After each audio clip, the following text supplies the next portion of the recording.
Conceitos doutrinário do batismo nas águas. O que é o batismo nas águas? Por que o fazemos? Como deve ser ministrado? Quando e para quem é o batismo? Parágrafo 1º. Introdução. Este estudo visa destacar a importância do batismo para a vida espiritual do cristão. Teologicamente, não há dúvida quanto à afirmação de que a água do batismo simboliza o sangue de Cristo e que a aplicação da água representa o lavar dos pecados pelo sangue precioso de Cristo. Em outras palavras, o batismo representa a salvação operada pela remoção da culpa dos nossos pecados e o início de uma nova vida santificada. Portanto, o batismo simboliza o perdão dos nossos pecados, habilitando-nos para fazer a obra de Deus pela qual somos feitos novas criaturas regenerados e santificados. Enquanto o batismo representa a aplicação da salvação o lavar dos nossos pecados, a água simboliza o sangue de Cristo. O Espírito de Cristo também é representado pela água, que nos dá vida tanto para a nossa justificação, como para a nossa santificação. Parágrafo 2º. Aspectos doutrinários sobre o batismo em águas. Primeiro, batismo e Santa Ceia são duas ordenanças determinadas por Jesus Cristo. Quanto ao batismo, deve ser realizado por imersão e não por aspersão. Mateus 28:19. Portanto, ide, fazei discípulos de todas as nações, batizando-os em nome do Pai, e do Filho, e do Espírito Santo. As palavras de Jesus afirmam a realidade da Trindade. Algumas pessoas acusam os teólogos de terem inventado o conceito da Trindade e forçado a sua interpretação a partir das Escrituras. Mas, como podemos ver aqui, o próprio Jesus não disse para batizar nos nome, mas em nome do Pai, do Filho e do Espírito Santo. A palavra Trindade não aparece nas Escrituras, mas descreve muito bem a natureza tríplice de Deus, que sendo um, subsiste na pessoa do Pai, do Filho e do Espírito Santo. Os discípulos deveriam batizar as pessoas porque o batismo simboliza morrer para o pecado e ressurreição para uma nova vida em Jesus Cristo. O batismo representa submissão a Jesus, o mesmo que viver de acordo com a vontade de Deus, e a identificação com o povo da aliança de Deus. Segundo, batizar, submergir. O batismo é um ato simbólico, pois representa a morte, sepultamento e ressurreição. Romanos 6:3-5. Ou não sabeis que todos quantos fomos batizados em Jesus Cristo fomos batizados na sua morte, de sorte que fomos sepultados com ele pelo batismo na morte, para que, como Cristo foi ressuscitado dentre os mortos, pela glória do Pai, assim andemos nós também em novidade de vida. Porque, se fomos plantados juntamente com ele na semelhança da sua morte, também o seremos na da sua ressurreição. Se Deus ama perdoar, por que não dar razões para ele nos perdoar? Se o perdão está garantido, temos a liberdade de pecar o quanto quisermos.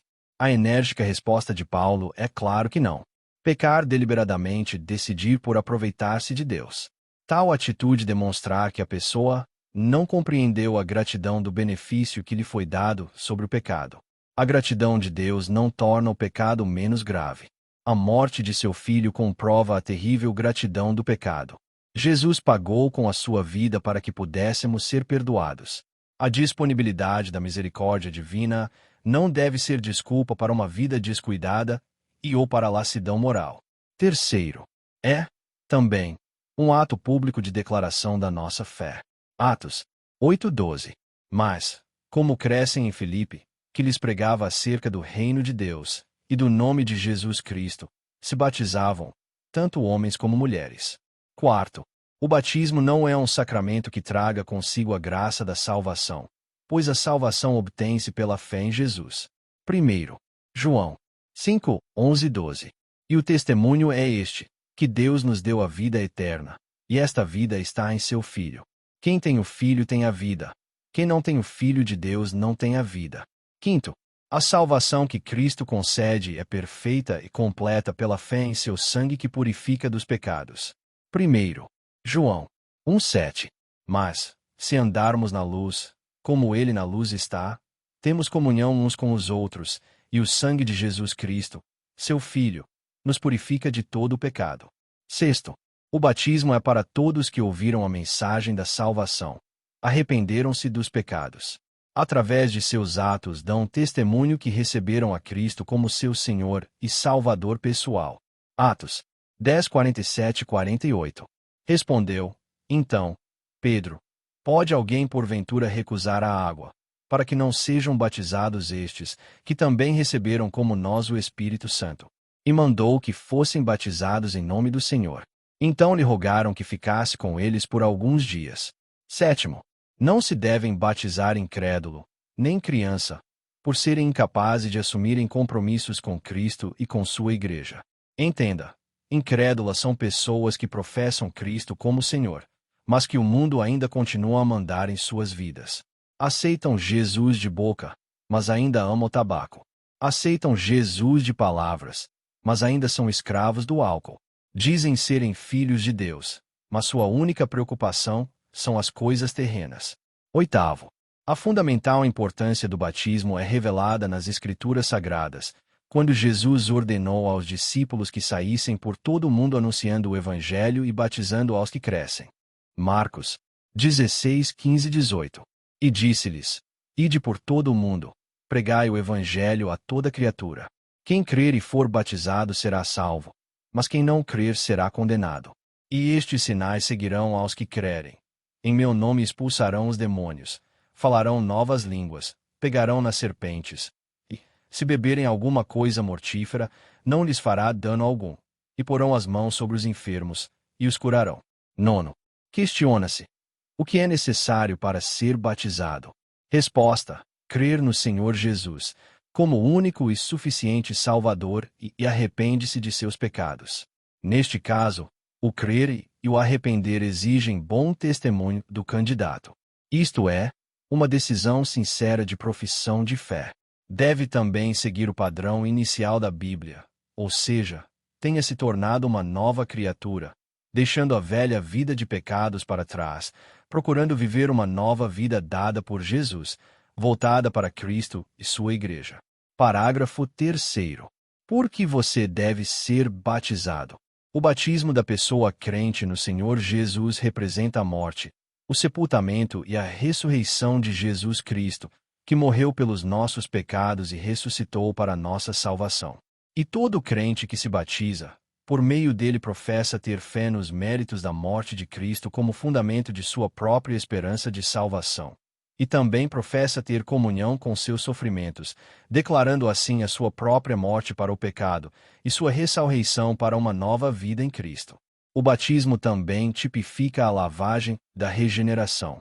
Declara, também, a esperança que o candidato tem na ressurreição dentre os mortos, tal como Cristo, na semelhança de sua morte que o levou a ser sepultado, e depois ressuscitado pela glória do Pai.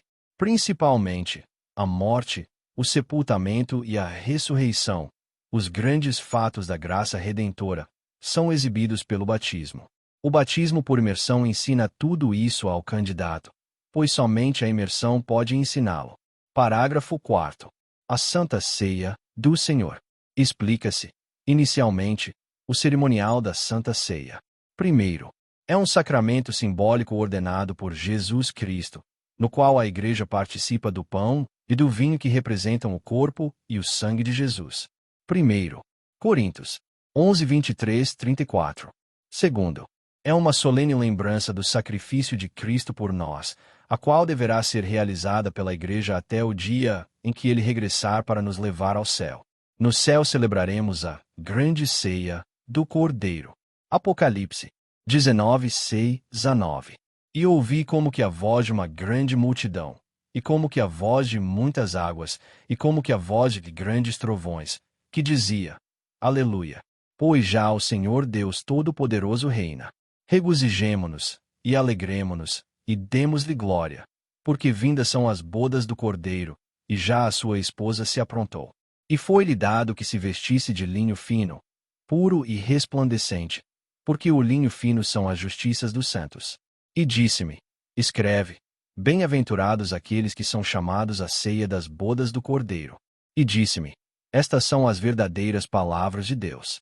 Terceiro, não devemos participar da Santa Ceia, sem antes confessar nossas culpas e pedir perdão a Deus, quando assim formos alertados pelo Espírito Santo. 1 Coríntios 11, 27 a 29.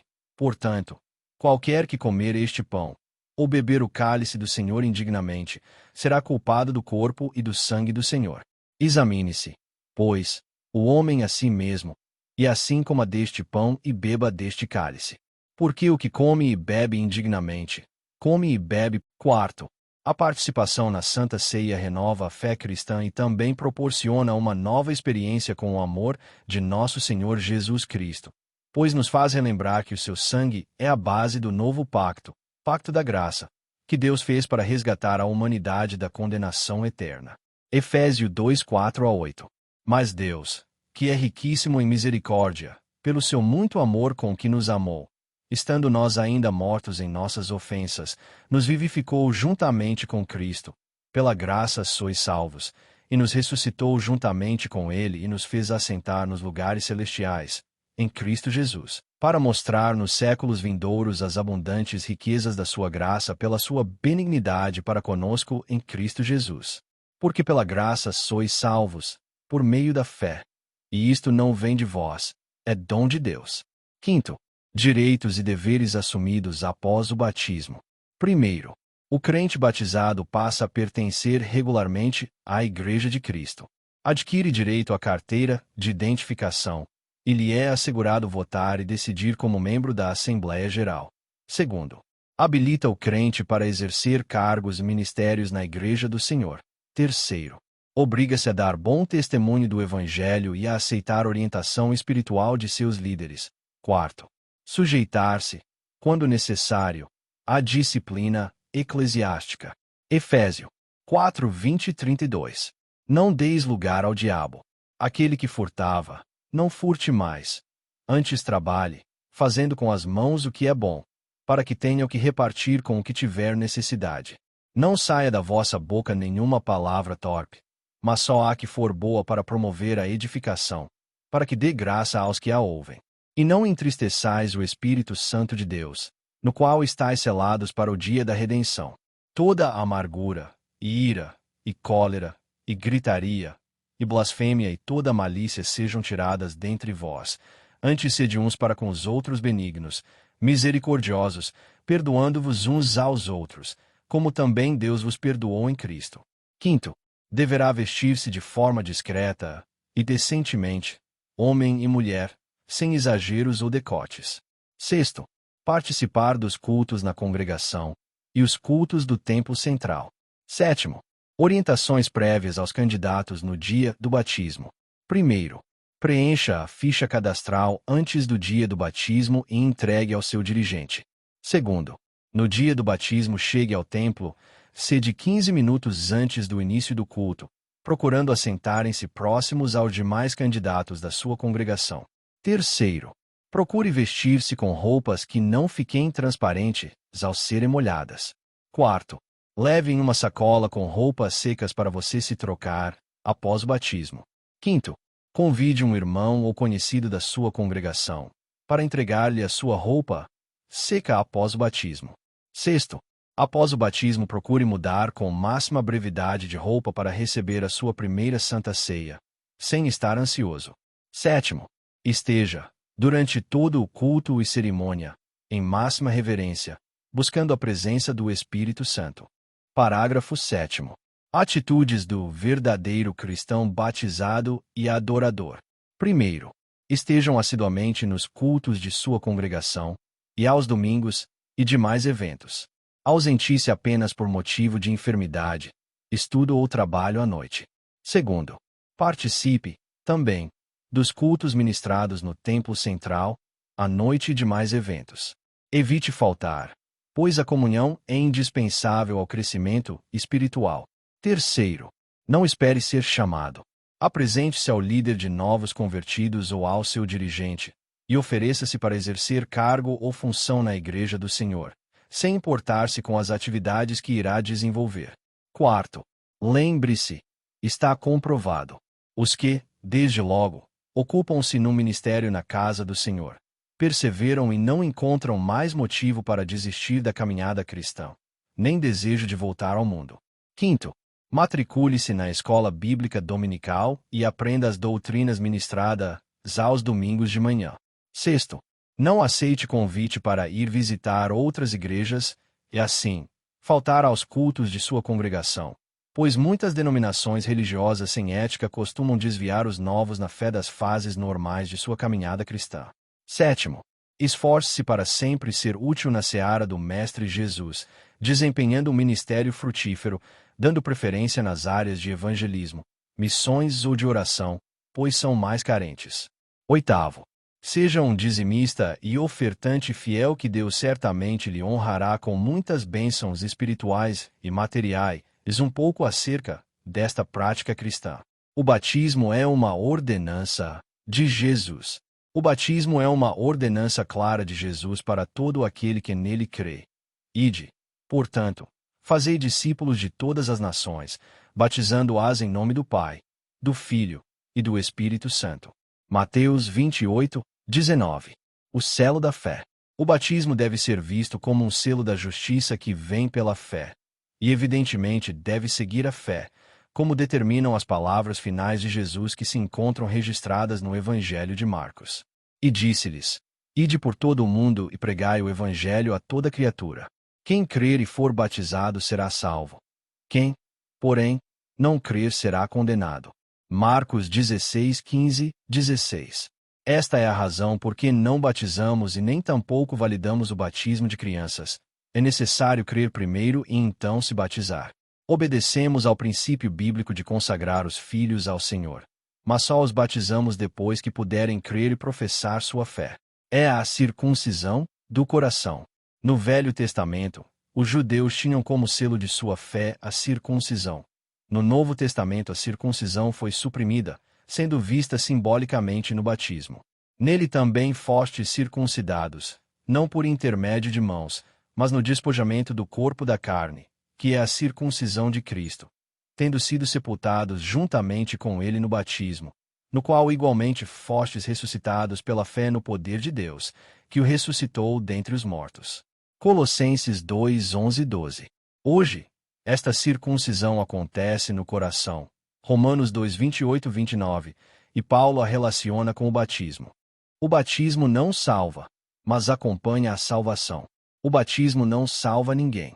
Jesus disse que quem crer e for batizado por crer será salvo e quem não crer será condenado. Note que ele não disse, quem não for batizado será condenado, mas sim quem não crer. O batismo segue a fé que nos leva à salvação, mas ele em si não é o meio de salvação. Que o diga aquele ladrão que foi crucificado com Cristo e a quem Jesus disse que estaria com ele ainda aquele dia no paraíso. Lucas 23, 39 e 43. Ele somente creu, e nem pôde ser batizado, mas não deixou de ser salvo por isto. O batismo, portanto, não salva, mas nem por isso deixa de ser importante e necessário. Aquele ladrão não tinha condições de passar pelo batismo, mas alguém que crê deve obedecer à ordenança de Cristo e ser batizado, caso contrário estará em deliberada desobediência a Deus, o que poderá impedir-lhe de entrar para a vida eterna. Podemos dizer que o batismo é parte do processo de salvação, mas não que ele em si salve. O apóstolo Pedro escreveu o seguinte acerca do batismo: não sendo a remoção da imundícia da carne, mas a indagação de uma boa consciência para com Deus, por meio de Jesus Cristo. 1 Pedro 3, 21. É uma identificação com Cristo. O batismo tem um significado. Além de ser um testemunho público da nossa fé em Jesus, ele fala algo. Na verdade, é o meio através do qual externamos que tipo de fé tem depositado em Jesus Cristo.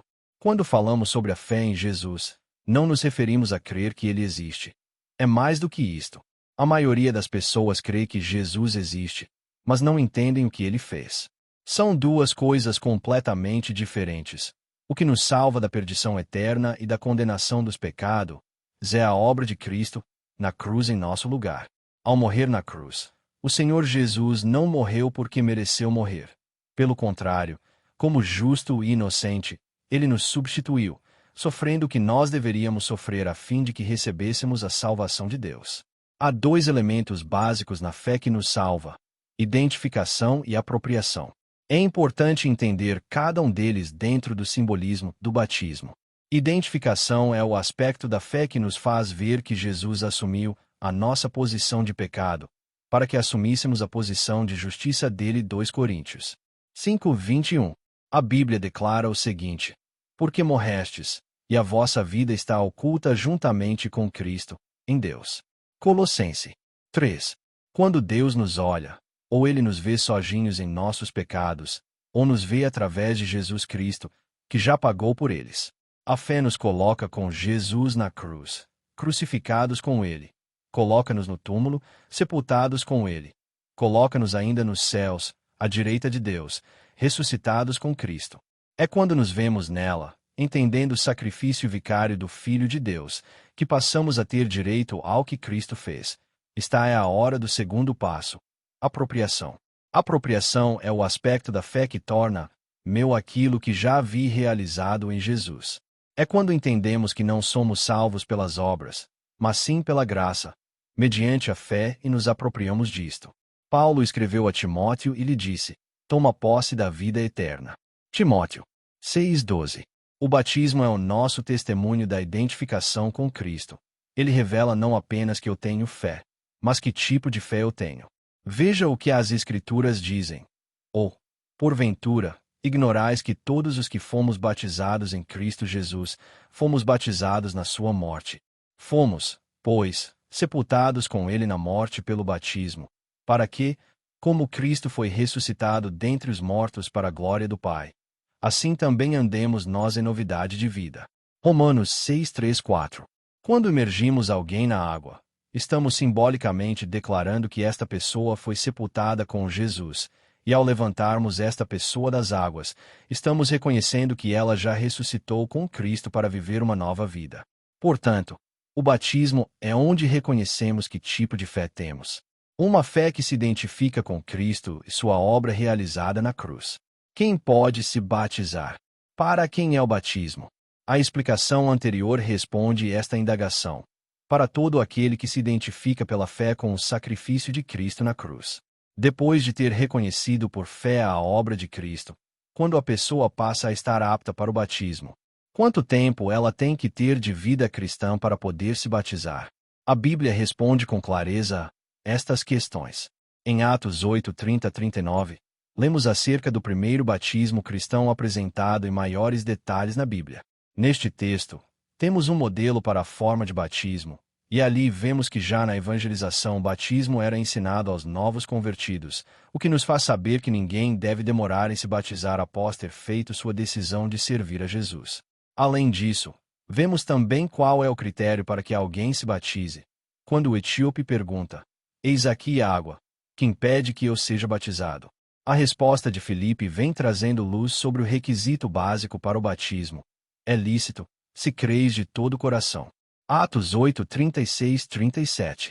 Quando a pessoa foi esclarecida sobre a obra, e não só a pessoa, redentora de Jesus Cristo, e crê de todo o coração, sem dúvida acerca disto, ela está pronta para ser batizada. Quando se batiza o novo convertido? Não há data estabelecida, somente os critérios que o recém-convertido deve apresentar. No caso de Filipe e o etíope, foi bem rápido. Como se batiza? A palavra baptismos no grego significa imergir, mergulhar, colocar para dentro de. No curso da história, por várias razões, apareceram outras formas de batismo, como aspersão e ablução, banho. Entretanto, como o batismo é uma identificação com Cristo em sua morte e ressurreição, e é exatamente isto que a imersão significa, não praticamos outras formas de batismo. Quando Filipe batizou o etíope, eles pararam em um lugar onde havia água. A Bíblia diz que ambos entraram na água. Atos 8:38-39. Certamente aquele eunuco viajava abastecido com água potável. Se fosse o caso de praticarem a aspersão, havia água suficiente naquela carruagem para isto. Mas batizar é imergir. Não foi à toa que João Batista se utilizou do Rio Jordão para batizar. Depois, mudou o local de batismo para Enom, perto de Salim. E razão para isto é descrita pelo apóstolo João, em seu Evangelho. Porque havia ali muitas águas. João 3:23. Não há lugar específico para o batismo. Em nosso templo temos um batistério, mas também batizamos em rios, piscinas e onde houver água suficiente para a imersão. Além da água, é necessário alguém que ministre o batismo ao novo convertido, uma vez que não existe auto-batismo na Bíblia. E quem pode batizar? Quem tem autoridade para isto? Só o pastor? Não. A ordenança de Jesus é clara. Ide, portanto, fazei discípulos de todas as nações, batizando-as em nome do Pai, do Filho e do Espírito Santo. Mateus 28, 19. Jesus mandou fazer discípulos e depois batizá-los. A ordem já subentende que quem faz o discípulo tem autoridade para batizá-lo. Filipe era apenas um diácono, fazendo o trabalho de evangelista. Não era o pastor de igreja nenhuma, e batizou. Paulo disse aos coríntios que não havia batizado quase ninguém entre eles. Entendemos que, mesmo se tratando de seus filhos na fé, ele provavelmente tenha passado esta tarefa a outros cooperadores, que não eram pastores. Em nossa igreja, os pastores conduzem o batismo por uma questão de ordem, mas não porque só pastores possam batizar. Assim como os pastores pregam, e isto não quer dizer que só eles possam pregar, assim também é com o batismo. Num batismo eles podem chamar o líder de célula ou o discipulador da pessoa para batizar o novo convertido. Para muitas igrejas, as palavras de Mateus 28:19 em nome do Pai, do Filho e do Espírito Santo são a fórmula a ser seguida no batismo. Vemos nisto um princípio espiritual, mostrando a Trindade envolvida no batismo, mas a forma como os apóstolos obedeceram esta ordem nos dá a entender que eles não viram nas palavras de Jesus uma fórmula a ser repetida. Por 4 vezes, vemos referências claras ao nome usado no batismo cristão nas páginas de Atos dos Apóstolos. Arrependei-vos, e cada um de vós seja batizado em nome de Jesus Cristo, para a remissão dos vossos pecados, e recebereis o dom do Espírito Santo. Atos 2:38. Porquanto não havia ainda descido sobre nenhum deles, mas somente havia sido batizado em nome do Senhor Jesus. Atos 8:16. E ordenou que fossem batizados em nome de Jesus Cristo. Então lhe pediram que permanecessem com eles alguns dias. Atos 10:38. Eles, tendo ouvido isto, foram batizados em o nome do Senhor Jesus. Atos 19:5. Quando Jesus citou o Pai, Filho e Espírito Santo no batismo, o fez dizendo que em nome dele se deveria praticar o batismo, e não repetindo sua frase. Pai não é nome, é um título que indica uma posição. Filho também não é nome, é um título que indica uma posição. Qual é o nome a qual Jesus estava se referindo e que representa a Trindade na terra? É o seu próprio nome. Alguns alegam que batizar só em nome de Jesus é negar a Trindade, mas para os apóstolos era sinônimo de obediência à comissão de Cristo. Veja bem, quando expulsamos demônios, fazemos isto em nome de Jesus. Marcos 16:17. Mas não quer dizer que o Pai e o Espírito Santo tenham ficado de fora, pois Jesus disse que expulsava demônios pelo dedo de Deus. Lucas 11:20 também pelo Espírito Santo. Mateus 12:28. Quando uma pessoa é salva pelo nome de Jesus. Atos 4:12. Mas não quer dizer que o Pai e o Espírito Santo não estejam envolvidos nisto. Da mesma forma, quando impomos as mãos nos enfermos. Marcos 16:18. Fazemos isto em nome de Jesus. Quando oramos, fazemos isto em nome de Jesus. João 16:23-24. O nome de Jesus representa a Trindade na terra. Por trás dele estão o Pai, Filho e Espírito Santo. Quando batizamos em nome de Jesus, estamos batizando no nome que representa a Trindade. Por causa da Trinidade de Deus, um só Deus em 3 pessoas, subentende-se uma implicitude da Trindade no nome de Jesus.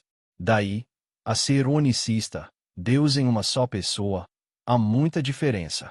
Escrito por Pedro Alves.